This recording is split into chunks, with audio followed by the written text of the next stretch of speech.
Can loss of smell predict Parkinson's disease progression? Imagine noticing a subtle change in your sense of smell years before any movement problems appear. That's often how Parkinson's disease begins for many people. Loss of smell, or olfactory dysfunction, is one of the earliest signs of Parkinson's disease. It can show up years before the typical tremors or stiffness. Researchers have found that this smell loss is linked to the early buildup of abnormal proteins in the brain, specifically alpha-synuclein, in areas responsible for smell. This means that olfactory issues reflected the disease's initial pathology. However, while losing your sense of smell is a good early warning sign for Parkinson's, it doesn't seem to tell us much about how the disease will progress over time.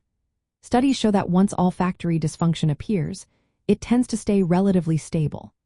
It doesn't usually get worse as motor symptoms like tremors or rigidity develop.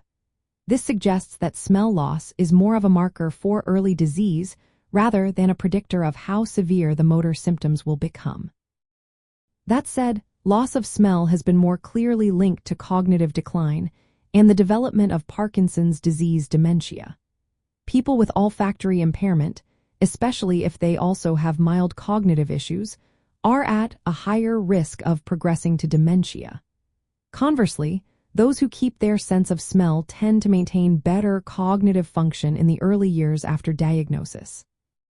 Some recent research has looked into whether specific patterns of smell identification might predict how quickly motor symptoms worsen.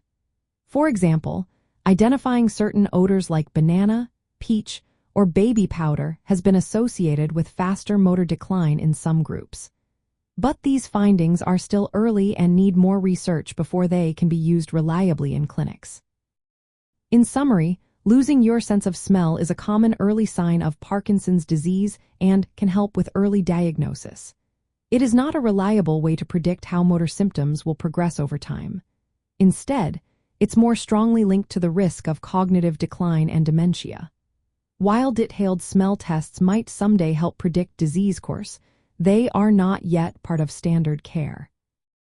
Always talk to healthcare professionals for a full assessment and personalized advice, as Parkinson's disease varies greatly from person to person.